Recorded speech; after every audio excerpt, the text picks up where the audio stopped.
j'ai compris que l'autre était le chemin qui allait de moi vers moi. Pour vous donner une idée, je donne cette image. Nous sommes comme une bulle de savon. Imaginons que notre champ électromagnétique, notre aura, notre signature vibratoire ou simplement la chaleur que l'on dégage, appelez ça comme vous avez envie, la sphère que nous sommes, lorsqu'elle rentre en relation avec une autre sphère, se forme une paroi plane entre ces deux sphères, comme deux bulles de savon qui viennent se coller l'une à l'autre. C'est la même chose lorsque ma bulle rencontre la bulle d'un autre. Ce que nous avons en commun, c'est la paroi plane entre nous. Le reste de sa sphère me reste inconnu. Je ne connais pas l'autre dans sa totalité.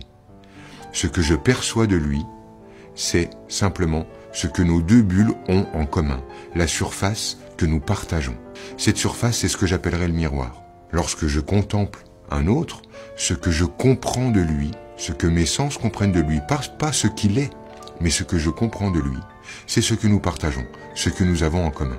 Et là, je venais de découvrir le fameux vecteur qui va de moi vers moi, c'est-à-dire le moyen de rendre conscient quelque chose qui jusqu'alors était inconscient.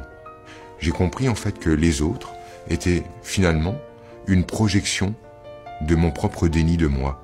Les autres étaient simplement un reflet de moi dans ce que je percevais d'eux. Ça m'a demandé de l'honnêteté et de l'humour, mais j'ai commencé, tout doucement, d'accepter que l'autre soit mon reflet et que je sois simplement face à une part de moi qui n'était pas consciente. Je crois que nous avons refoulé dans notre non-conscient tout ce qui nous plaît pas, tout ce qu'on ne s'autorise pas à être. Et finalement, on va à la rencontre de soi dans le monde. Lorsque ma bulle de savon est tronquée par la présence d'un autre, c'est-à-dire qu'une surface plane se forme par la présence d'un autre. Il peut être agréable d'imaginer que la présence de tous les autres humains autour de moi, tronquant ma sphère en autant de facettes, forme ce fameux joyau multifacette qu'on sait être l'humain. C'est ça le diamant à facettes d'un humain.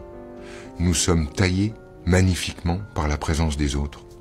Et c'est cette rencontre avec l'autre qui nous rend magnifiques, mais surtout qui nous donne cette information. Voilà ce que tu es, voilà comment tu te comportes, voilà la personne que tu es.